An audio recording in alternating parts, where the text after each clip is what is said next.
Iorì Wase's podcast is brought to you by First Nations Fiber. Have you ever been gaming or working online classes and your internet service constantly gets interrupted? First Nations Fiber is about to ensure that just won't happen again. Get ready for high speed at a new level. Click on fnfiber.com and sign up today. First Nations Fiber, empowering people through connectivity.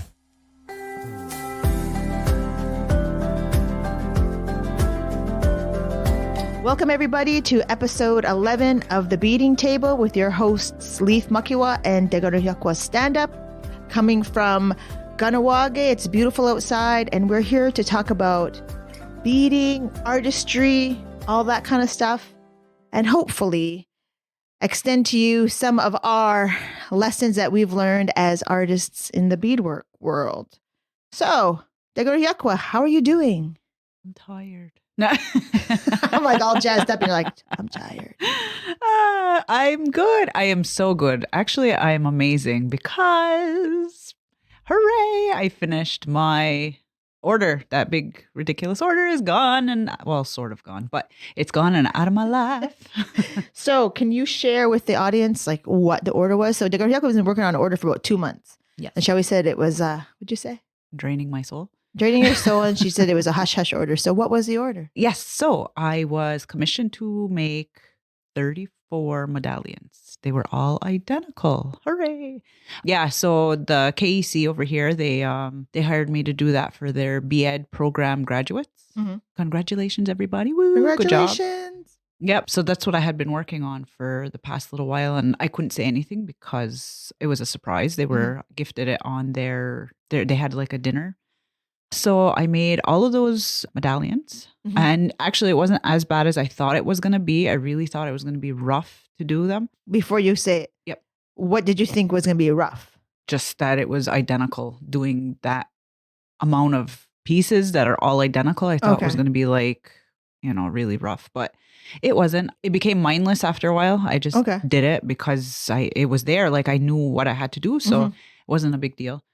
It was just the crunch time, like maybe the last week I was stressing. Like the week before I was like, I don't know if I'm going to get this done in time. Like I was starting to panic just a little bit, but then I had to set some goals and say, okay, by Wednesday, all the beading has to be done. That'll give me like 2 to 3 days to finish up all of the assembly. So I had to stick with that, meaning like I was up till 1:30 every night trying to get it done. So I was exhausted trying to get them done. But yeah. So they're all done. Well, they're not all done. There were 28 that they needed for this past weekend, I think it was, or 2 weeks ago. So they have those, and I have 6 more to make just to finish the order, which are only due for next year, but they're already in the works just so that they're not. So get rid of them. Yeah. Just get them off. Yeah. Yeah. So I'm done. So that's great. And I have a few other things that I can tick off my to-do list. I had like a birthday medallion I had to do, which is gone. And I still have 2 or 3 moccasins to do, 2 moccasins and a medallion. So those were just like past raffles and orders and stuff like that. So nothing major. So what are you working on now? Right now I'm working on a men's chest plate, which has nothing to do with any of those orders. It's just the Amals. What do they call it? The UFO box.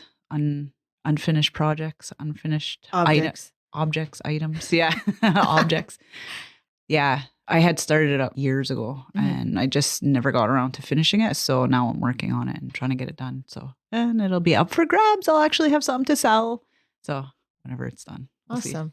And you, where are you at in life? I am finished both of the orders I had for October. Unfortunately, I was 2 weeks late for the cradle board. The baby was born and then I sent it out and I believe he was like 2 weeks old when he got it, if not a little bit more. So that was done. And then I also had a order for the same time as you for the graduation. My cousin, Carissa McCumber, shout out to you. Congratulations on your graduation from McGill. She had asked me years ago, well, when she first started her program, it was like 3, maybe 4 years ago. I'm not really sure.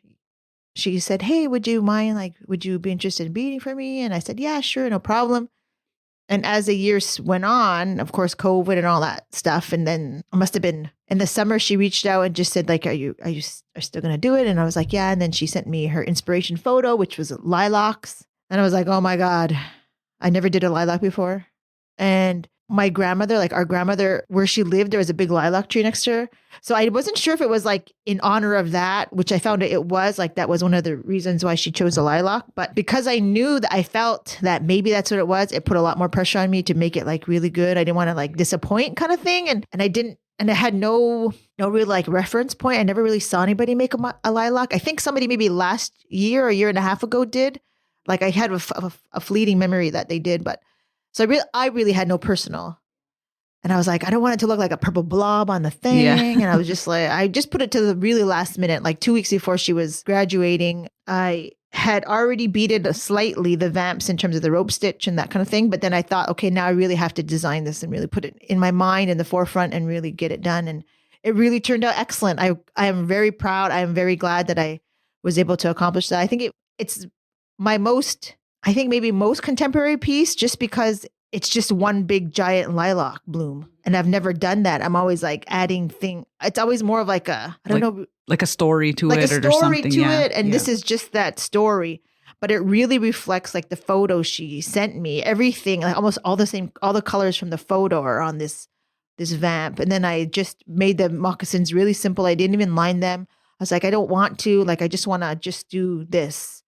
And so thankfully, they fit her and she wore them, and I was really glad. And I'm glad I was able to really put in the effort and really be proud of what it turned out to be, because I was very hesitant and intimidated. Yeah, to do it.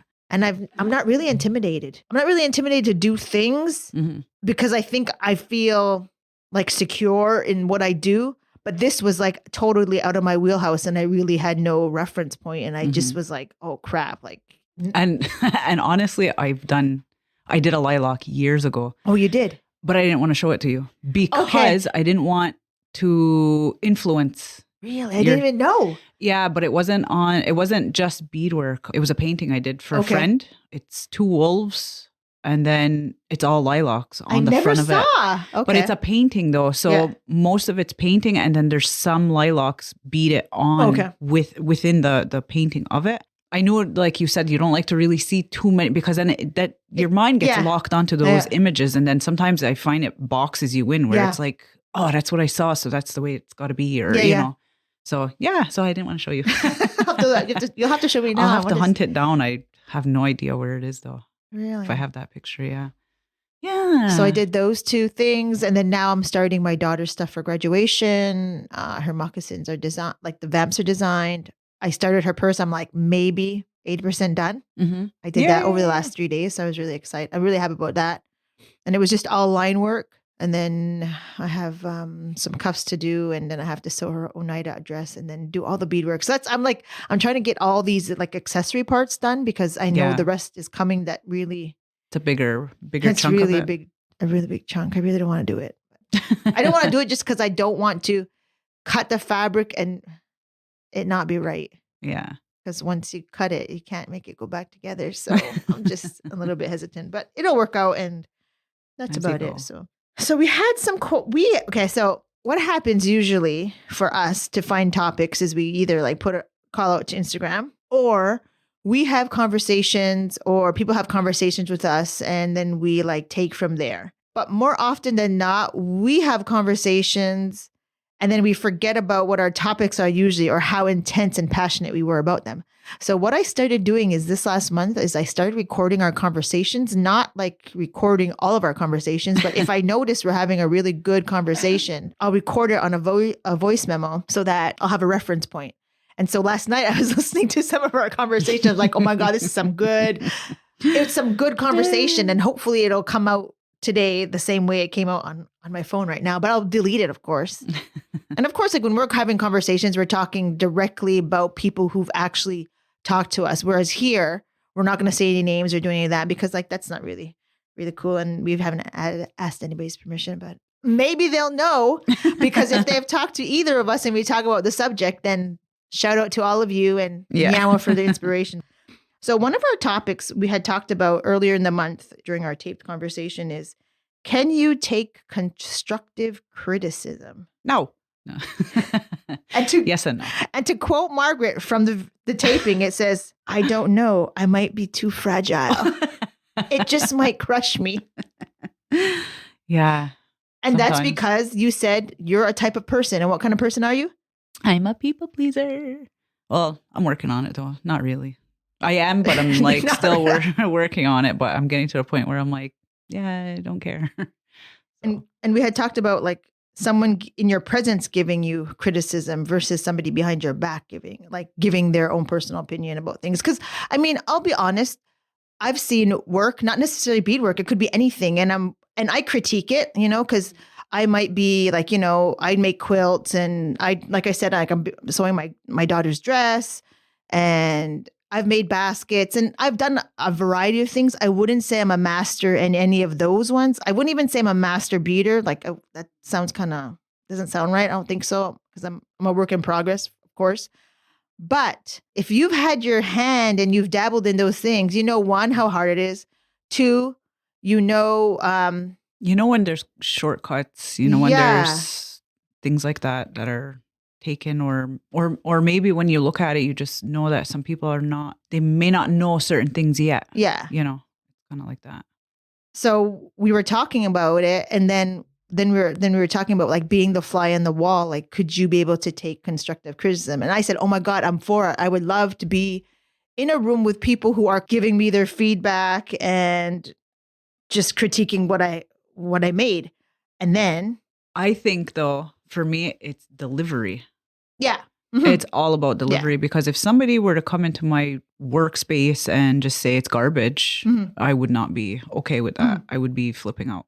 But that's not constructive criticism. Exactly, yeah. So if even that though, it also constructive, I think when it comes to maybe assembly, when it comes to technical things, maybe in a sense, then if it's something that could help me make it a little bit better, make it more sturdy, make it more whatever, then okay. But if somebody comes in to say, well, I don't like the way you made your flower, or I guess that's not really constructive either, but it's in that certain way, like when it becomes like the art part of it, maybe in a sense, like, okay, like the coloring, like, oh, well, I don't really care for those colors, or I don't, which is fine. That's everybody, but that's unnecessary information that you need to give to people. To me, sometimes, like if I chose those colors, who gives a shit if you don't like them? Don't say anything. Like that's, to me, that's the way I look at things sometimes. Where do you think it's different if they're a buyer versus like like, do you think it's different if it's no? I think it's like all a around. buyer. No, because that's all personal preference, right? Like I can go in the store and be like, oh my God, that shirt looks like trash. I'm not buying it. Yeah. And everyone has that opinion. That's totally fine. But if that designer was there, would I say that shirt is would trash? you say it to them? And would it be nice? Would it be needed? Like, I guess it's like when it's needed information to help the artist elevate their stuff, maybe. So it's always that fine line though. Like, what do you say or whatever? And part of the conversation we had, or what I thought, what I brought up was like, I've been to shows, or I've been at the store, or I've seen people talk about like stuff, like my stuff. And like, oh, I mean, okay, so this is going to sound like it's all about me, but it's just my experience. And I'm not trying to be egotistical, but they're like, oh yeah, it's so nice, blah, blah, blah, blah, blah. This stuff, of course, you're standing in front of them. They're not going to, I assume they're not going to say, oh, that's ugly. When I know they don't like it when they walk away, and that's totally fine. Like that's like people's prerogative, right? Like if they don't feel moved by it or anything to buy it, then walk away and that's cool. Even if I've told you my story about it or whatever. But what I would be interested in is like my client who has it, who's purchased it, and then them looking it over and being like, oh, this is what she did. And oh, this is like, oh man, she did like that kind of stuff. Like that's what I'm interested in. I mean, when I finish a piece, I more often than not, I'm like 100% fine with how it looks, and it's for whoever it is, and I've let it go and it's gone and whatever. But I still would be interested in to see like what they think of it, like their real honest thing. Like I don't think I've ever had a client who's come back to me and say, you know what, after looking at this, I really don't like that. Or, like you got this part, but when I got home, I still enjoy the piece and I'm not going to give it back. But this is what I think like would be interesting to do, like that, So, I mean, that for me, I'd be interested to hear how people talk about it. I mean, that's just something. I would be interested in the negative a lot, just because it's interesting to see how other people's interpretation is. I'm interested in that part. Yeah, I think like, delivery, it makes a difference. And I'm one of those people who have reached out to other artists, and we talked about this. Like I've reached out to artists to say, you know what, this is excellent work, and whatever. Maybe if you tweak this, it would look even better. Coming from like a place where like I know I've had pieces, and some of my fellow beaders have said you could do it this way or change your thread to do this way because you can see it, or this kind of looks like a little bit wonky on one side. And I had mentioned too that like wonky rope versus sloppiness is two different things. Like some people just haven't reached a point where their rope is really straight. Maybe they're brand new. Like my rope was really like crazy when I started, and even probably for a few years after. And even today, it's sometimes like a wonk, a little thing. But you can tell wonkiness versus sloppiness when people are just being sloppy and not being like intentionally trying to do awesome. Yeah, sometimes it's like just fast. It's fast work, I guess, in a sense. Like you could tell when somebody's rushing to do it something. Looks sloppy. Like, when there's no heart, I guess, involved. We also talked about standards because like we were saying, like if somebody's critiquing your stuff, well, what is the standard they're critiquing it on? Or who is to say what the standard should be? Like even that comment I just made where a wonky rope versus a sloppiness, they're gonna be like, who the fuck are you, Leith, to say that this is sloppy? Well, sometimes you can tell when things don't look just a certain way. A certain way. It has nothing to do with where you are in terms of how your beadwork, like where you are in terms of like your experiences or your years put in. Because when I see something like that, I always take into account who it is who's making it.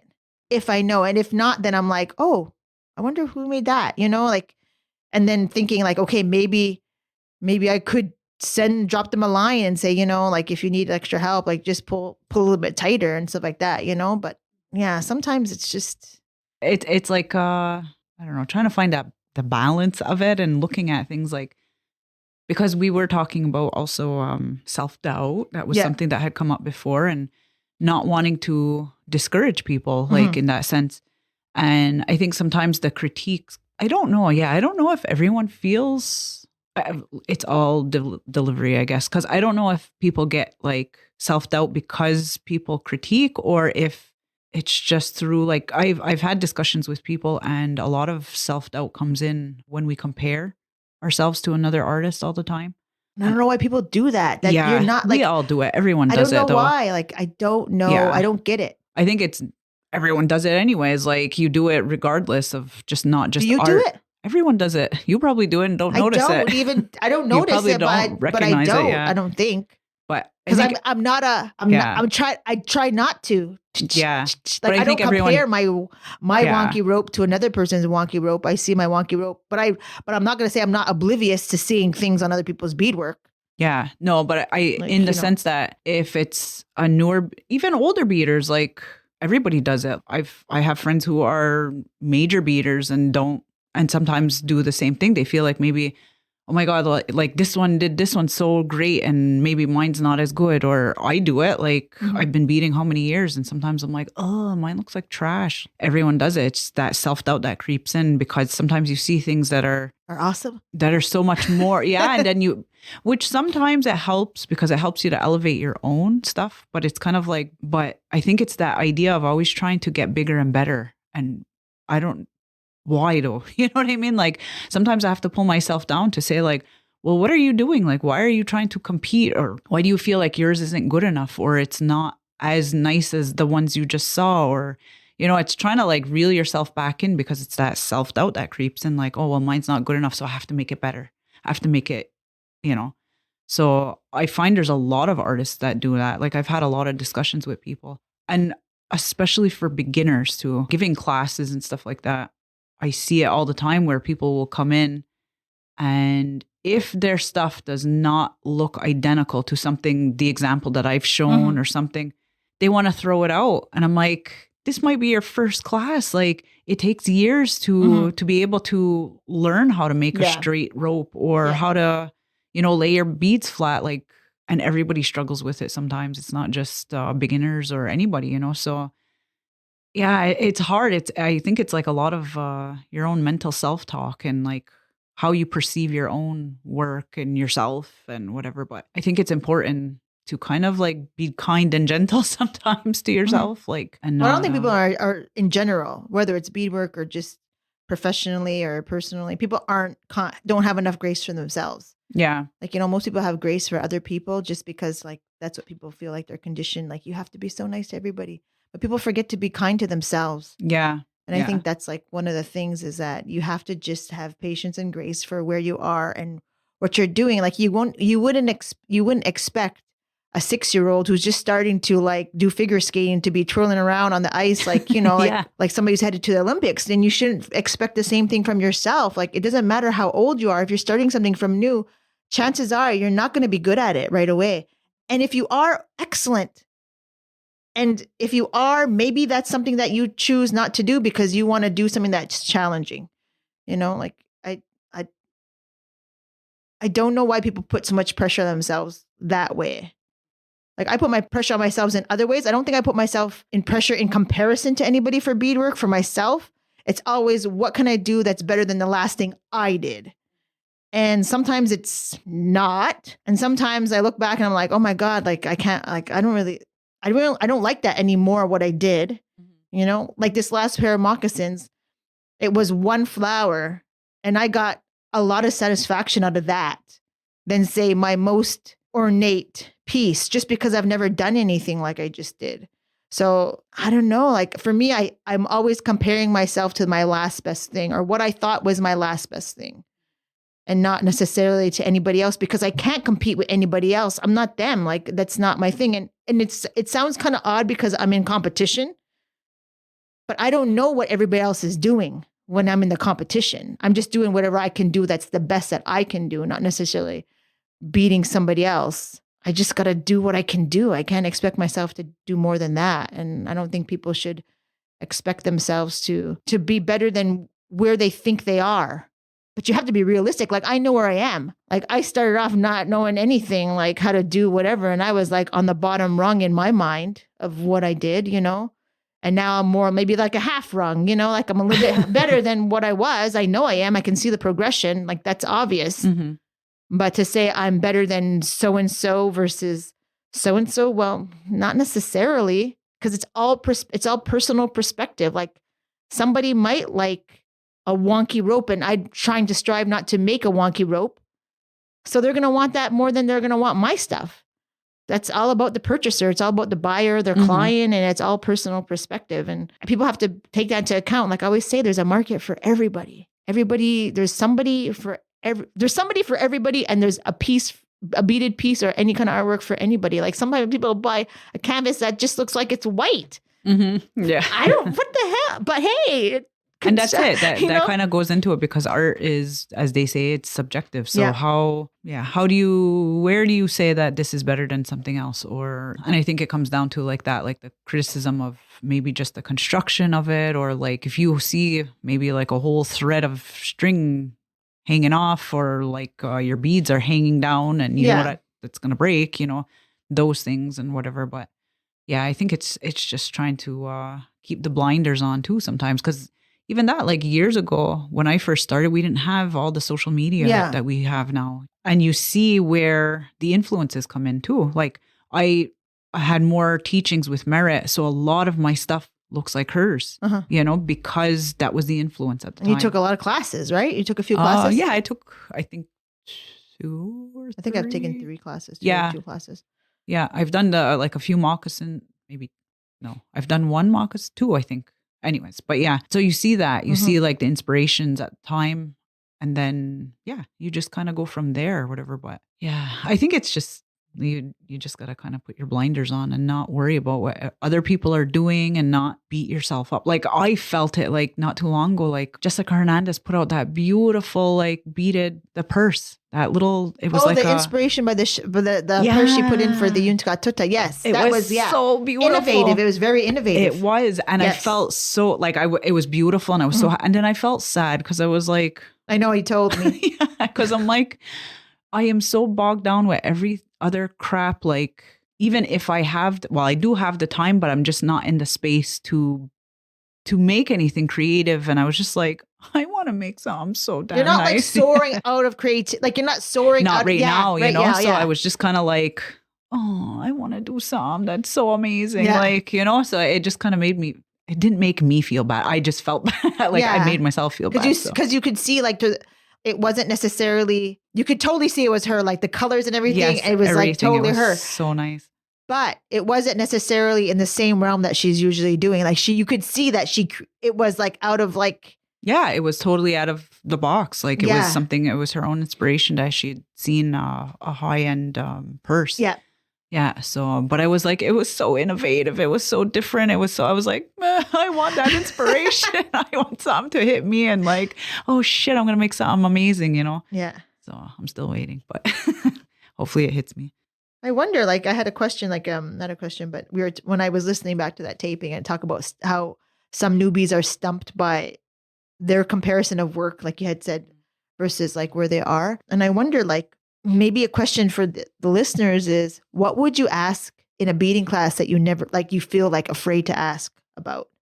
Like, what's that question that you just feel intimidated on asking because you don't want to look like a dummy or whatever, like, and just what are you too shy to ask about? That's something that would be interesting.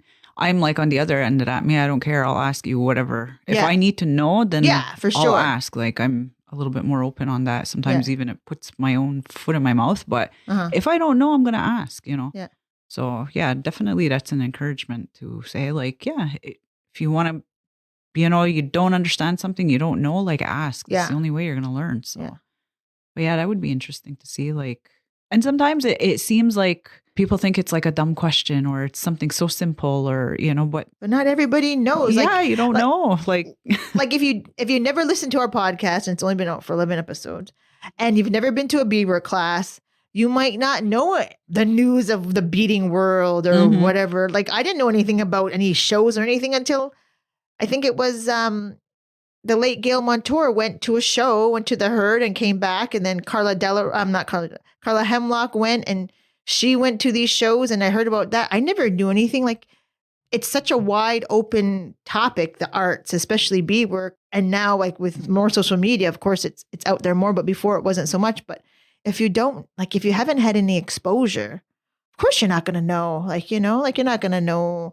what threads to buy, like what kind of thread to buy, or like where to find designs or what kind of leather is good or anything, or with a glue and all that kind of stuff. So it's better just to ask the questions. But I guess maybe people don't feel safe. I don't know. Maybe people are afraid to be judged. Maybe that's the underlining probably, is that we just have self-doubt. We just don't have the confidence because no one wants to be a newbie all the time. I know how it is to be at work somewhere and you feel like you don't know nothing. You don't want to ask, but you got to ask because you don't want to look like a dummy, Anyway. Yes. So I think we talked about standards. Oh yeah. Did we talk about standards? Sort of. We touched on it, but it goes back into that. Like who the hell is who to say this is good and this ain't. And somebody had said this before in a conversation I had, and it was really kind of enlightening, I guess, a little bit, because what she had said was, whose responsibility is it to say something to somebody? So say if you see something that we are saying, like if there's a thread that's like your beads are hanging off something or whatever, like, is it my responsibility to say something to that person? Or is it, you know what I mean? That it comes down to that. So I was like, that's interesting. Like, do you say something or do you not say something? I want to say something. Yeah. And it's interesting you say that about the beads hanging down, because when I posted something on Facebook yesterday, Instagram yesterday, and somebody said, "Oh, I remember this time when you told me that, the beads were hanging off something, and you told me like you fixed, I don't know, it's something." And she wrote the word lazy. I don't know if I said lazy, but today it seems like I might have, because I've been saying laziness a little bit today. But she said, "Oh, she goes, I remember that, and that like that critique that you told me like you should tie off your beads because they're gonna come loose, they're gonna be loose or something like that." Mm-hmm. So in that case, I must have said, and I've said to other people. Now I will say that there are times in the last year that I've wanted to reach out to people and say, you know what, please don't take it the wrong way. And I really feel that this could elevate your stuff to another level. And I've said that before to somebody else, and it was received well. Mm-hmm. Have I said that in recent times when I really want to? No, I haven't. Have I written it out on a memo in my phone? Yes, so that I could send it, but I haven't. And I just don't know why not. And I think it's because, one, I don't know. I don't know what I'm afraid of. I'm afraid that like, I don't know what I'm afraid of. Audience, what is it I'm afraid of? Because I know there's other people who know, and I don't know why no one's saying anything. And I don't know. But, if you see something, I'm going to open it out there and maybe put it out on me. If you see something on my stuff, let me know. Yeah. Like I'm giving you carte blanche. And I think the hard part is that like, if nobody tells you, like if nobody said to me, like, Leith, those beads are just rotten color. You are always using those rotten colored beads. Yeah. So, you know what? If nobody tells me, I'm going to keep doing it. But then if somebody keeps buying it from me with rotten beads on it, then of course I'm going to keep making it. So maybe it's just too, you snooze, you lose. I don't know. I don't know. Me, I'm in a different place. If somebody came to me and said like, your beads are wrong, I'd be like, kiss my ass. I don't give a shit. Like, this is what I did. You don't like it, too bad. Somebody else will. And maybe that's what happens. And maybe somebody has loose beads and people are buying it. So they just said, I'm just going to keep doing it because it's working for them. Yeah. And it goes back to like, I guess it's not working for me though. In my own position, I look at it because sometimes like that with the critique, if somebody were to come and critique me, I just want to scream like, look, I'm doing the best I fucking can.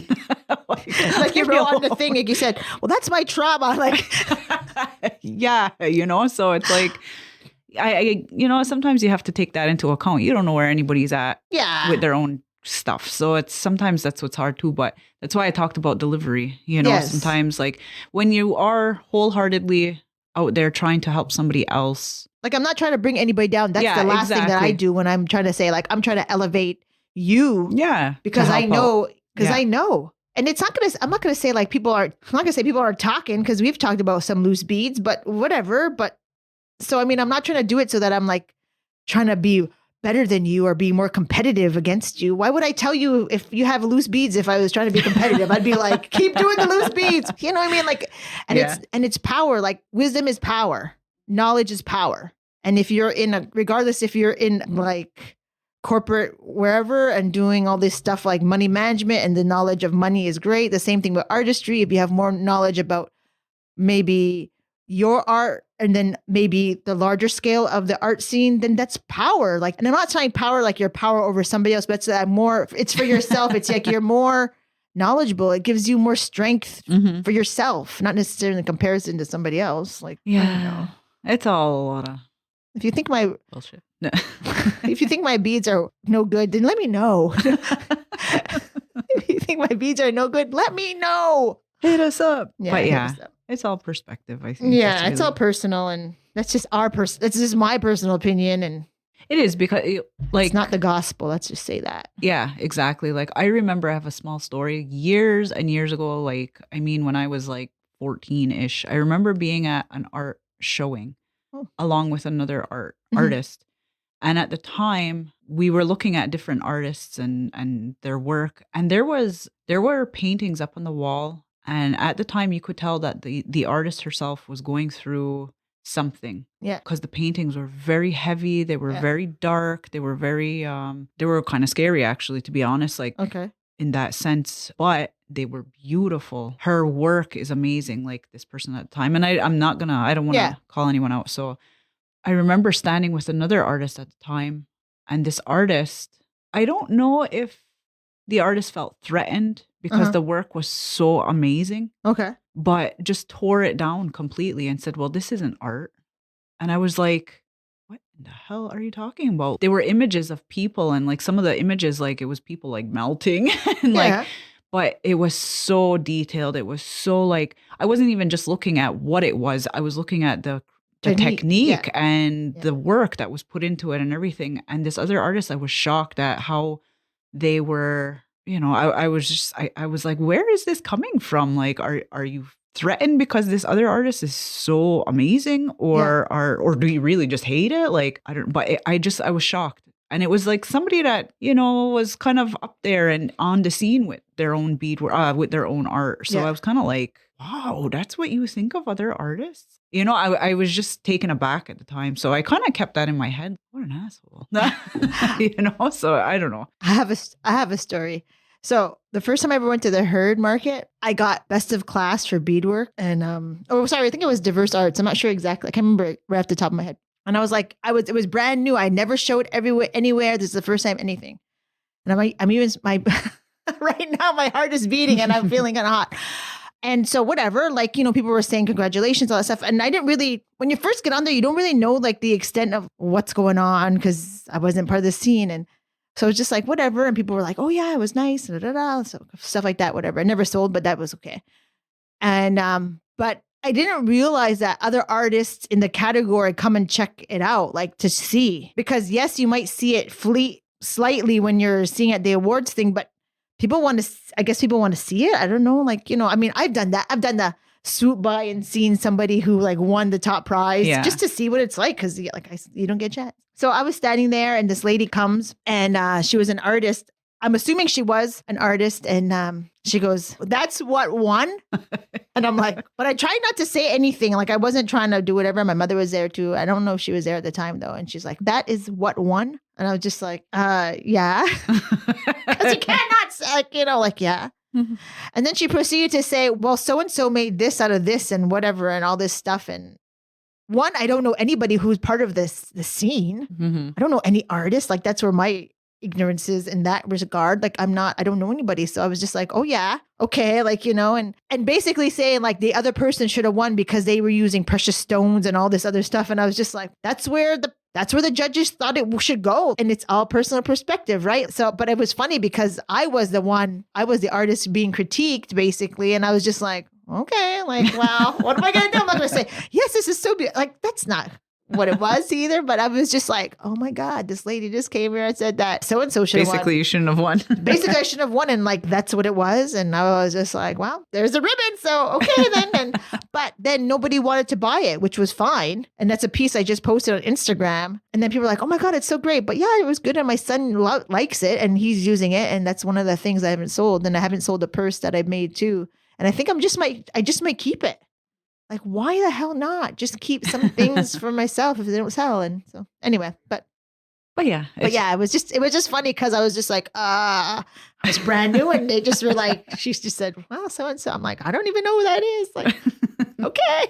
Sorry, I won. Sorry, I won. Like, it's all perspective. Yeah. So it's like when you sit there and you're judging your stuff against somebody else, you know what? Don't. Just stop and look at your own stuff and stay on your own course. Like, and it was funny, like not too long ago, I was trying to design something and I was trying to go out of the box and I was losing my mind and you were sitting there and you went, stop it. Why are you doing that? They're coming to take a class from you for your stuff, like the way you do it. Why are you trying to change it? And I'm like, oh yeah, okay. So, sometimes you have to remember that too. Like your style is your style and it's great. And that's what people like. That's that people love it. Really. They really love it. Yeah. And it shouldn't look like everybody else's, like do your own thing, like have it look like yourself and don't worry about if it's identical to somebody else's or if whatever, or if it looks like something that you've already done. Yeah, because that's you. That's you. But then I also told you, keep that creative thing for something for yourself. Mm-hmm. Like when you want to do that project, hoard that creative juices for yourself. Yeah. Rather than extending it to a class when they are expecting to have a Margaret, a Degaruhyakwa. Yeah. You leave that for you so that you can just use that because you don't want to waste that on, not to say that waste it, but yes, I said that. I said, you don't want to waste it on a class. Keep it, harbor it, and then make your inspired piece.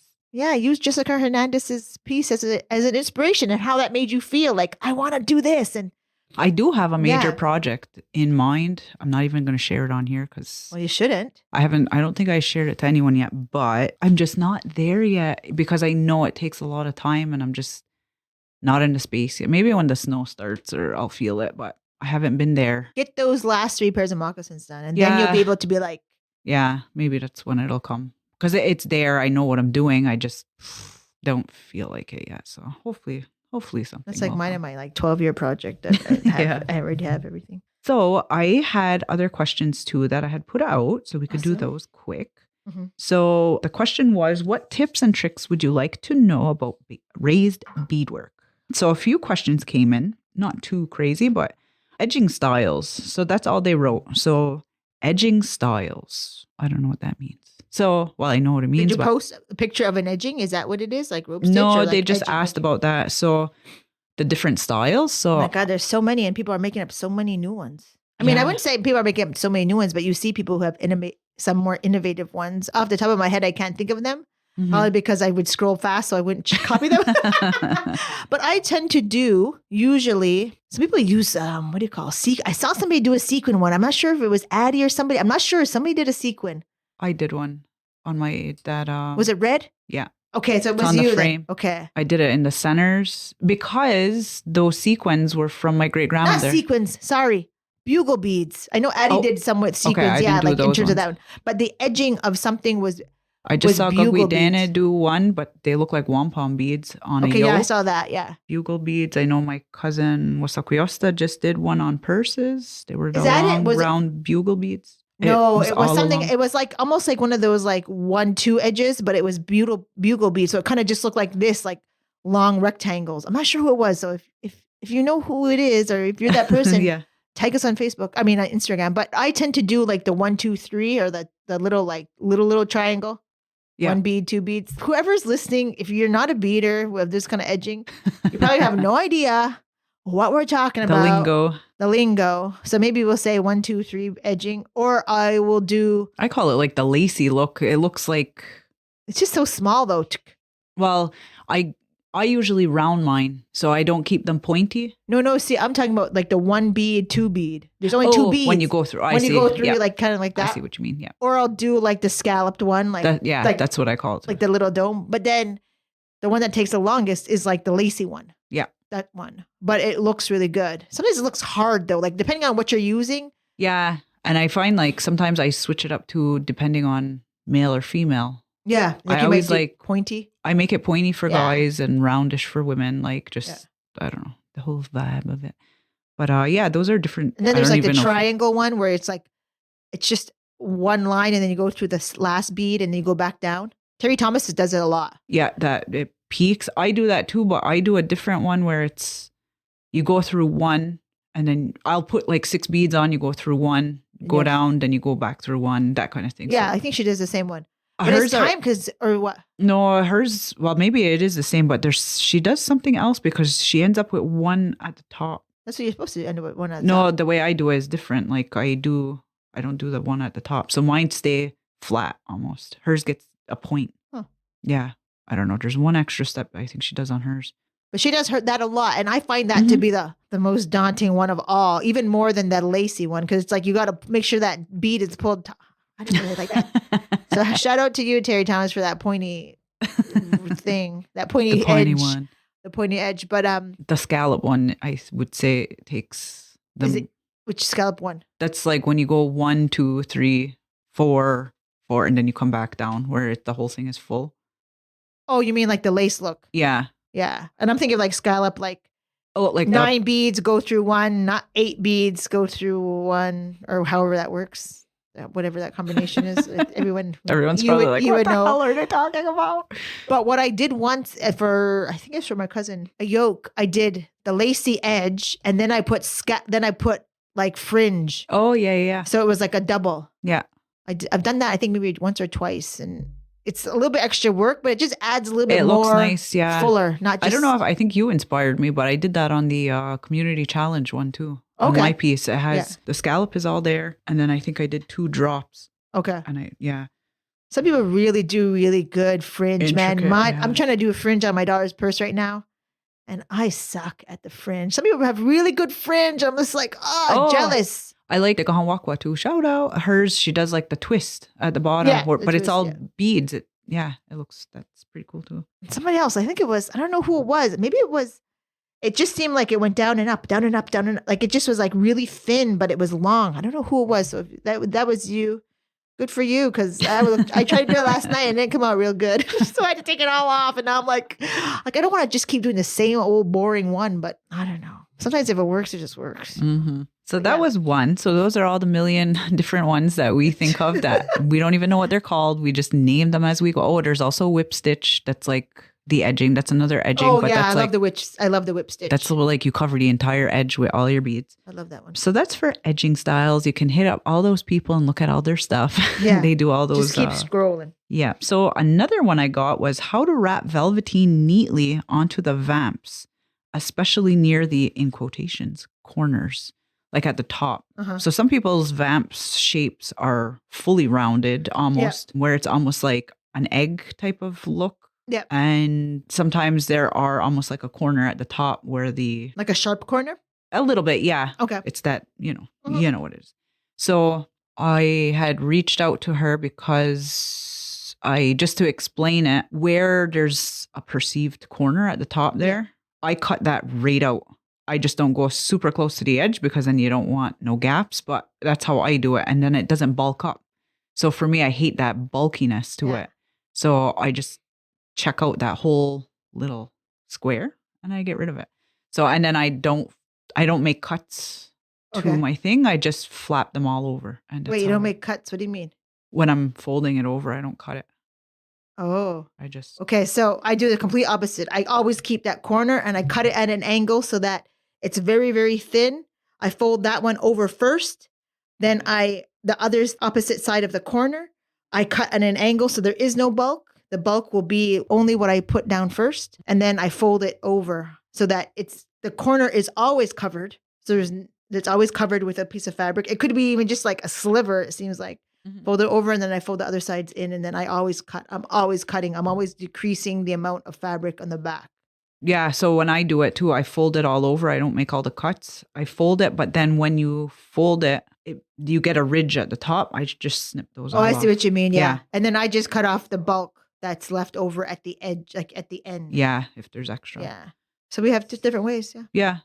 And they all turn out the same. So that's the answer to that, or that's our answers to that. I don't know. There's probably other people who do it differently too. But one thing to remember is don't put a lot of glue. Oh, God. But if you put glue, use paper glue. I'm calling you out. Glue stick. I'm going to call someone out. She's going to laugh. Who's this? Where is my Billy Joe? Billy Joe! And Shannon, they're always joking in my class because they were... I don't know. I don't honestly know if they put too much glue, but we always joke about it, that they smother it on, but I don't think they really do. But we always joke about it. They're like, oh no, she's going to watch me put on the glue. Because I always stress that in my classes, like, do not put a lot of glue on. And a lot of times, if you're a new beater, you don't really know those things. Yeah. So when you put the glue on, you're like, oh, okay, this doesn't look like a lot. When I say not a lot, I mean like when you relook at it before you glue it onto it's something, like almost like nothing. There's nothing like there. It's almost already dry. Yeah, it's gone. Yeah. Like that's what I mean by a little bit of glue. If you still see the glue, that's too much glue. Yeah. So I just recently had a few beginner classes, so that's what we were talking about.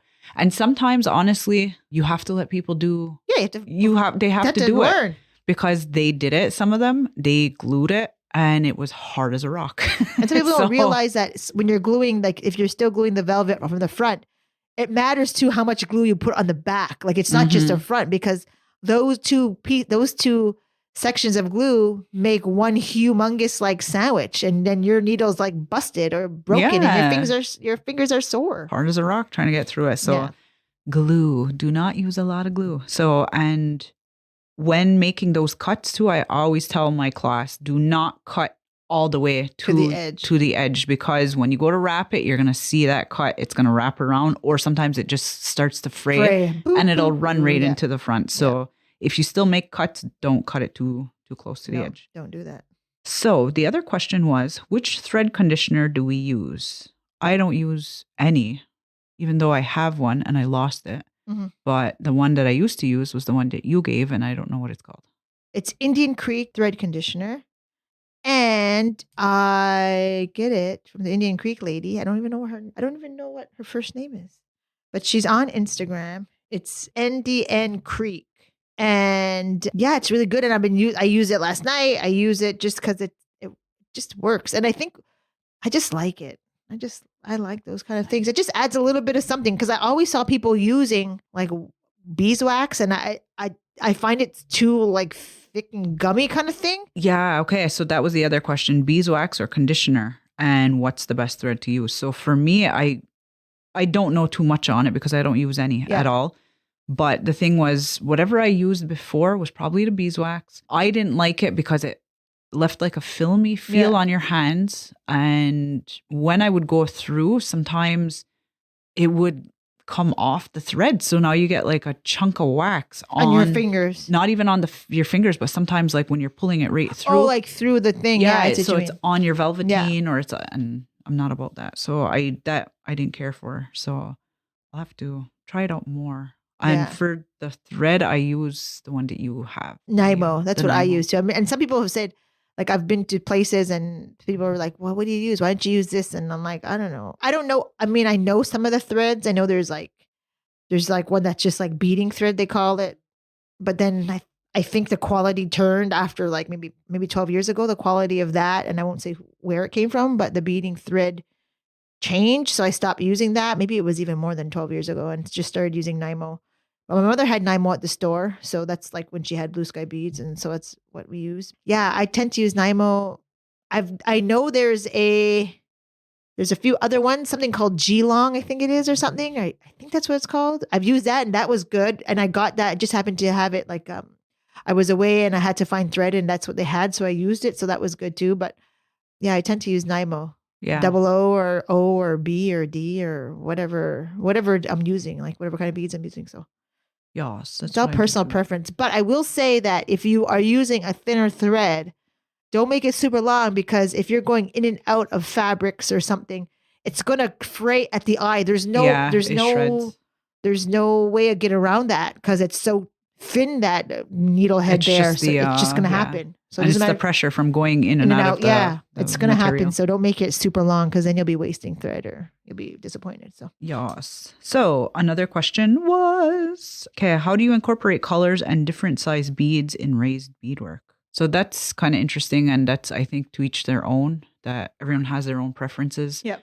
How do you incorporate color? I don't know. Me, I just slap anything together. But the different size beads and all that, that's more preference. Because if I'm doing raised beadwork, I don't tend to like delicas for myself. I'm not judging other people's stuff. I mean, like, I don't like how it looks when I do it with a delica because of the squareness. So I tend to stay with Charlotte's or the Miyuki seeds, sometimes even Toho. But those two, sometimes I like those for flat work. But to incorporate them, I have in the past, and I don't know if I would do it.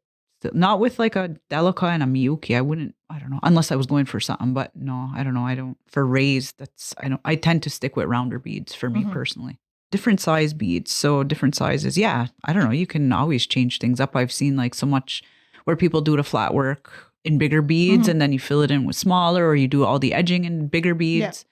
I've even done flowers where I use small and big beads on the actual petal. And what I do is I tend to go small to big rather than big to small. Like if it's from the center of the flower, in terms of like the petal, it's always the smaller bead. Touching the fabric is more of they're both touching the fabric, but I mean towards it.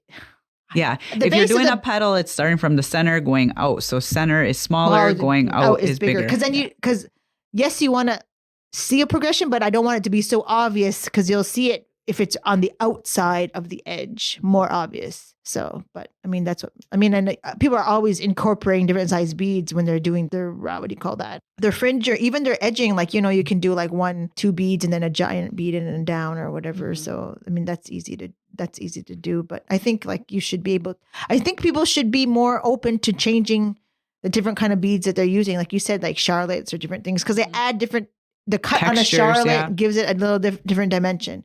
If you're not more optimal to use Toho and Delica because of the more tubular way that it is rather than a seed bead, like the more round edge, then that's cool too. But like, you don't know until you try.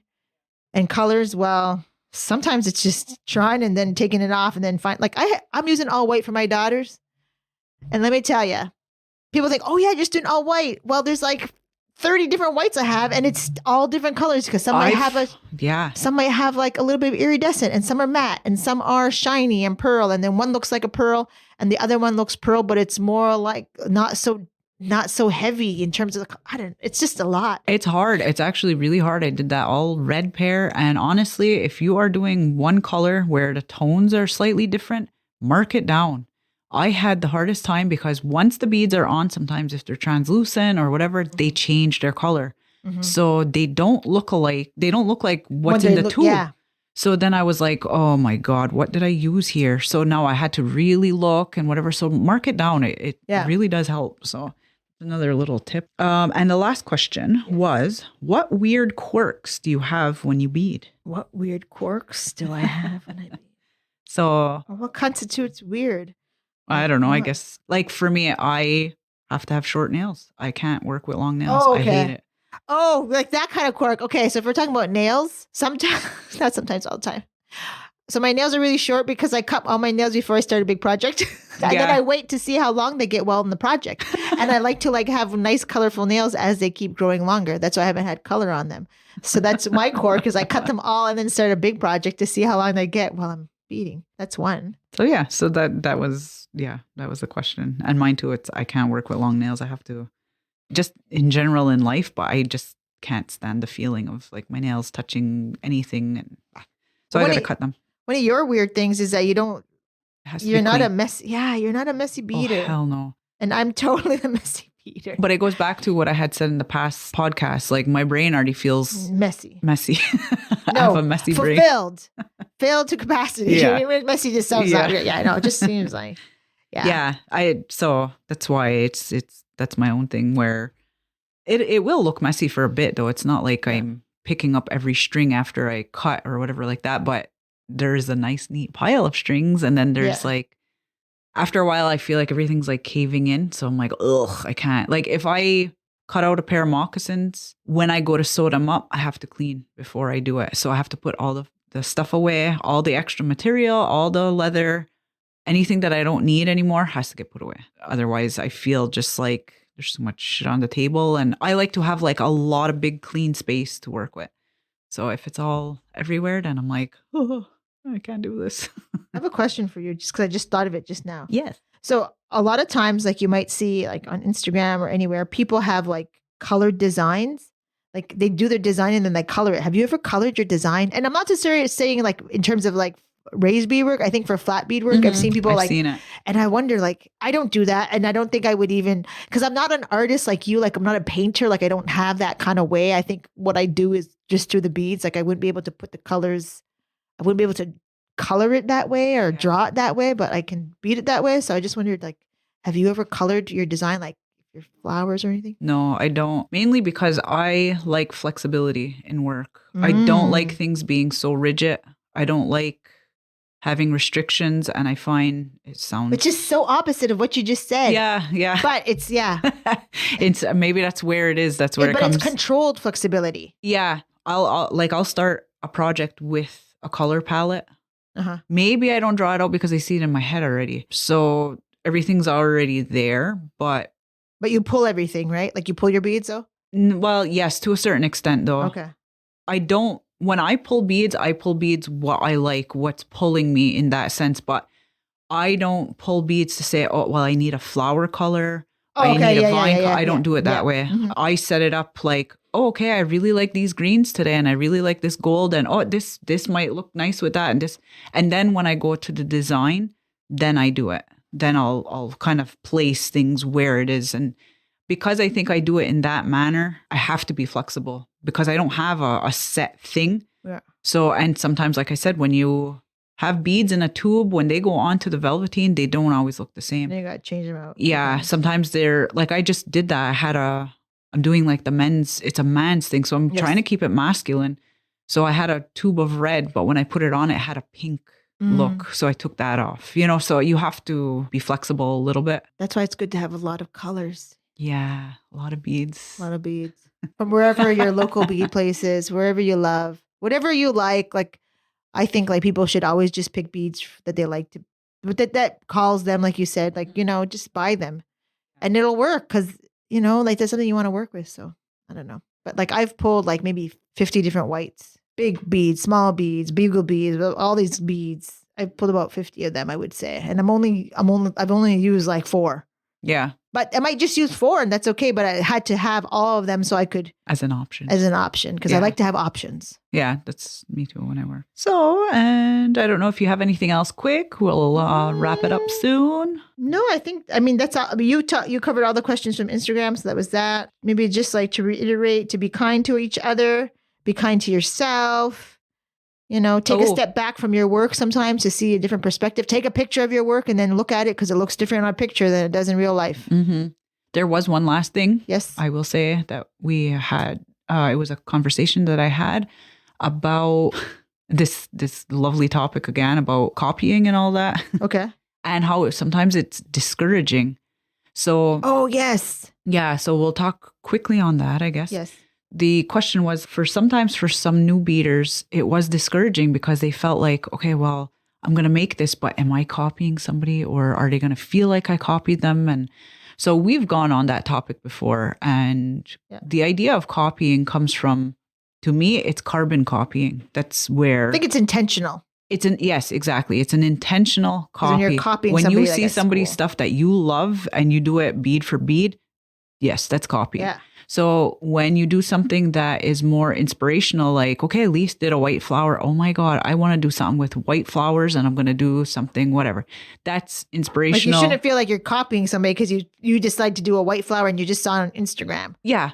So that's not a big deal, but I think that's where the fine line becomes like people don't always, or some people feel like, oh my God, like I just did a white flower and how dare you do a white flower, that kind of thing. So I think we got to sometimes move away from some of that because talking with this newer beader, she's not a newer beader, but a beader. Yeah.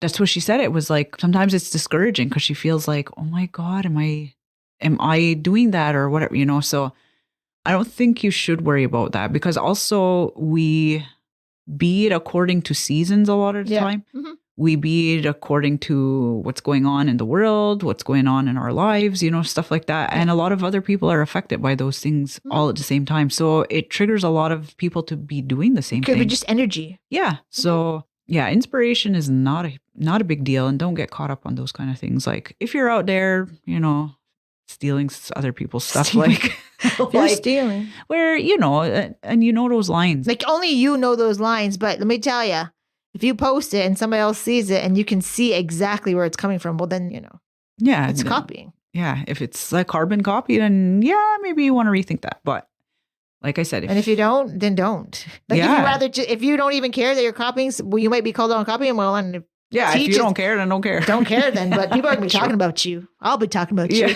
No, just kidding. I don't know. No, but it's, So I think people just like that heads up. We said that millions of times already, but don't be afraid. Not even fear. Just don't feel like you can't do anything because people have been doing this for hundreds of, I don't even know how long, a long time. Yeah. So, it comes from somewhere, it began somewhere. People look to those who are in the field as giving inspiration. So. Yeah. And a lot of times some people will ask me like, can I copy that? Honestly, I don't even answer mainly because do it. Like, I don't care in that sense unless it's a carbon copy and you're like not saying anything about that. But if it's like, hey, it's a flower shape or something, like I may have picked that up somewhere else too. So it's not mine to give you permission to do. So go for it, who cares? So that's what we had to say to that. To all of you newbies, veterans, middles, just keep at the beadwork or all the art that you're doing, and hopefully you have a good rest of the month. And we're going to sign off for now, and Yawa for listening to the Beading Table, and we will see you next time. Toodles! The views and opinions of the guests expressed in this podcast do not reflect those of wase and its employees.